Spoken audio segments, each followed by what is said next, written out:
Hello my scholars, welcome to my school channel, and in this video we're going to be learning about formal letters. So I'm going to be taking you through writing a formal letter by using a step-by-step approach. But before we do that, we'll take a background study into what formal letter is. We'll look at what it is, the key features of it, and then we'll explore an example of it. So please stay with us, don't go anywhere, and we'll be right back.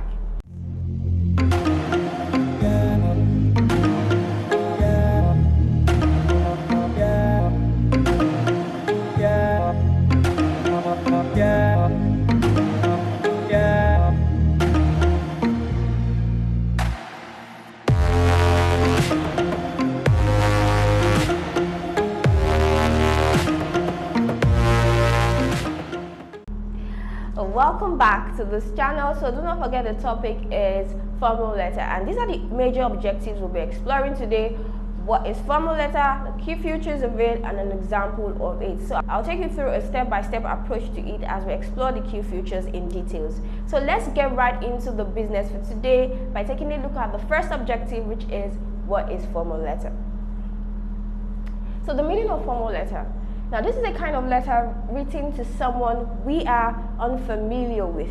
Now, when you talk about someone that you're not familiar with, unfamiliar, it means not familiar. It means you don't have a personal relationship with this person. You can't define his character, his behavior, or personality. You might know his name, you might know his title, you might know his occupation, but you do not know his character, you do not know his personality, and so you cannot say much about this person. And because of that reason, the language is formal because you do not want to disrespect the person. You don't know how emotionally sensitive the person is, and so the language is completely formal or official. There's a lot of respect in the language, there's a lot of reverence, of acknowledgement, and all of that. So that's what you find in a formal letter. The next is, it is mostly written for business or organization related purposes rather than personal issue. Now, previously we talked about informal letter, and related that it has to do with personal issues. But then informal letter, it is related to business. It's related to organization related purpose. Okay, so it is strictly official, it is strictly formal. Okay, so the next is letters of job application, the resignation of post, letters to newspapers, editors, etc. fall under this category.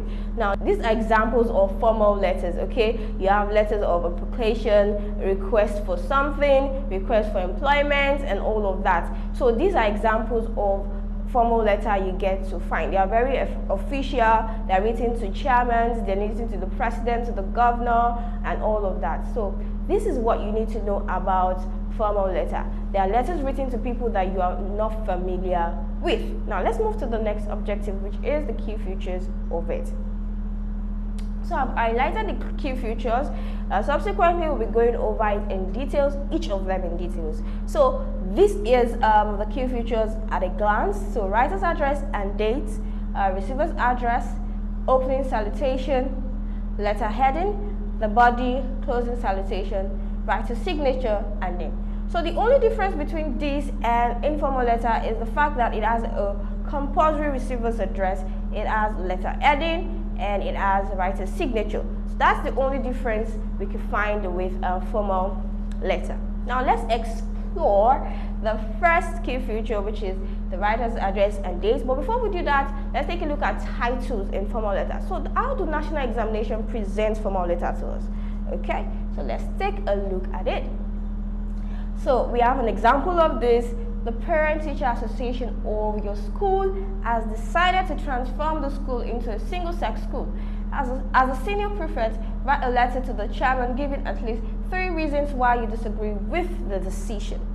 Now, this is an example of how it is presented to you in examination, and you will know that it is a formal letter because it is written to the chairman. The chairman is to receive this letter, and so it is formal letter.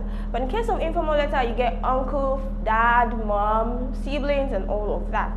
Okay, but yeah, chairman, principal, governor, president, and all of that are examples of receivers for the formal letter. So we know now that this is a formal letter. Now, how do we present it?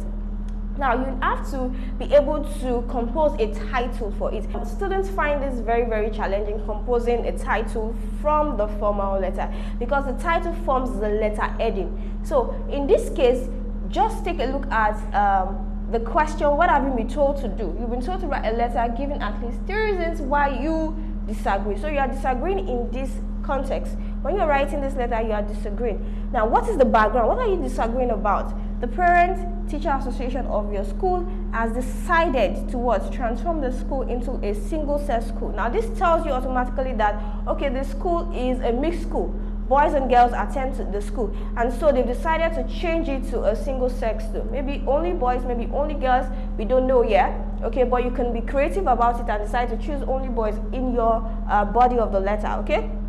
So transform the school into a single-sex school. So this is the background. Okay, most of the time, these questions are presented to you like this. There's always a background, and then there's always what you need to do.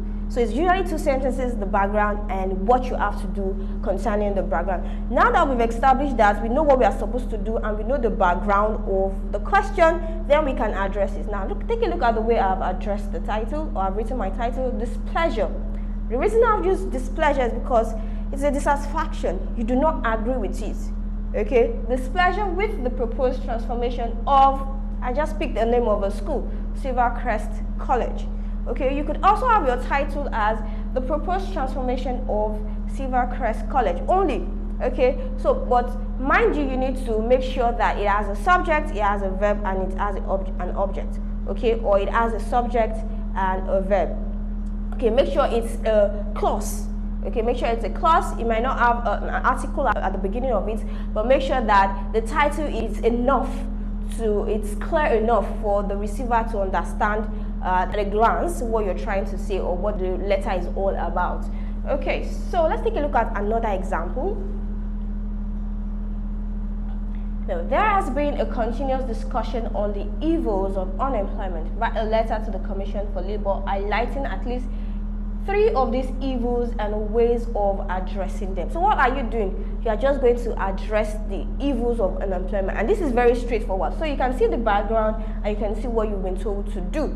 Okay, so and they are quite the same. Okay, so we can just have the evils of unemployment or evils of unemployment. Okay, so this is good for a title. Now let's take a look at another example, which will be the final example we'll be exploring on the titles in formal letter.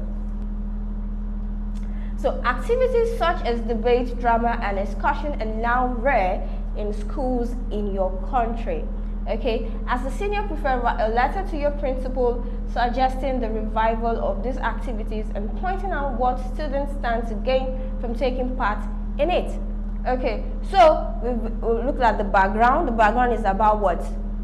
Activities that are rare, that are not often done in schools these days, okay, that are missing in schools. Okay, so this is what we've been told to do, suggest the revival, okay, and what students stand to gain, what students will profit from such activities. So now that we know the background and we know what we are supposed to do, we can now compose our title.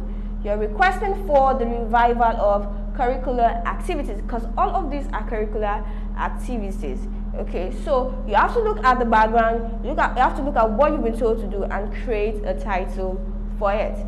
Now let's take a look at the next item, which will be the writer's address.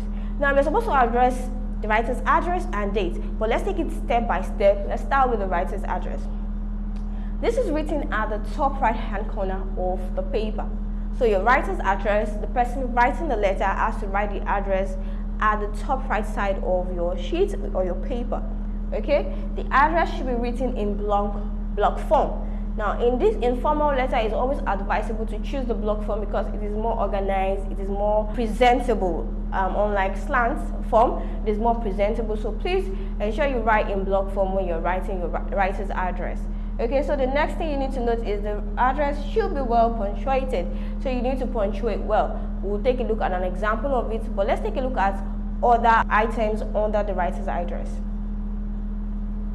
So ensure that the address does not run through the next line. So when you're writing your address, make sure you do not slip to the next line. Okay, some people have large writing, some have very small handwriting, and some have medium. For example, myself, I have a medium handwriting, so you need to measure it. Okay, you take your sheet of paper and you measure it. Okay, this is how my handwriting looks like, and so I need to start from this edge, and it would be enough to the end of the paper, the right hand side. Okay, it doesn't slip over. So you need to look for a convenient place to start. Okay, and measure it with the kind of writing you have, and make sure it doesn't slip over. We'll take a look at that in a bit. So indicates the state you're residing in when writing to someone living outside the state. So if the chairman or the president lives in Abuja and you live in Lagos State, please make sure you write Lagos State. Okay, Lagos State. But if the person resides in Lagos State, is optional. You may choose not to write the state at all, because if the person lives in another state, you have to write Lagos State, and the receiver address has to have Imo State, for example. Okay, so that is why you need to indicate. Now let's take a look at an example of everything I've just said. So we have Silvercrest College 5, Bello Street, Surulere, Lagos State. Now, you know we mentioned that you must ensure not to allow slipovers to the next line. So you can see Silvercrest College occupying the first line. So I'm not writing college under Silvercrest because the space is not enough. So I've measured it and I know that, okay, it is convenient to start from this angle. Okay, so we have the number and the streets will maintain the same line, the local government and the state, that if the person receiving the address stays in another state. Okay, so this is how it should look like. You can see the block form also, and that is all. Now, let's take a look at another example of it without the Lagos State. So now we have this one without the Lagos State. Now this tells us that the person resides in the same state as the writer. Okay, so do not forget that the question says that the Parent Teachers Association have decided to transform school into a single set school. So as a senior prefect, you're writing to disagree, giving 3 reasons why you disagree with that decision. Okay, so because you're a senior prefect of that school, Silvercrest School, and the chairman is also the chairman of the Parent Teachers Association of Silvercrest School. So every school has the Parent Teachers Association, and each of these associations have their chairman. Okay, so definitely they are in the same state because the receiver is from Silvercrest School. Okay, the receiver is a representative of the Parent Teacher Association. Definitely you have the same address as the writer's address, because the writer is representing the school, the chairman is also a representative of the school. So definitely we do not need to write Lagos State. So it's clear that the person, the receiver and the writer share the same states. Okay, so now this is how it will look like. And for the case of the question we are going to be attempting, which is number 1, under the titles and formal letter, this is going to be our writer's address. Now let's take a look at the next item, which is date. Now the date appears immediately after the writer's address. So after the writer's address, the next thing that follows is the date. It is located on the right hand side. So it is located at the right hand side of your sheet. Okay, that is where it should be placed. Use the appropriate format. Okay, we'll take a look at this in a bit, and do not abbreviate the month. We'll be looking at that too, and we'll be looking at every other objective for today's lesson. But I have created a longer version of this video which you need to subscribe to. So all you need to do is you click on the link in the description below. It takes you to my school website. Then you'll be requested to subscribe. So go ahead and subscribe so you can enjoy the rest of today's objectives. Thank you for joining us. Do not forget to hit the like button, click on the subscribe button, and tap on the bell notification to get informed as soon as we release the next videos.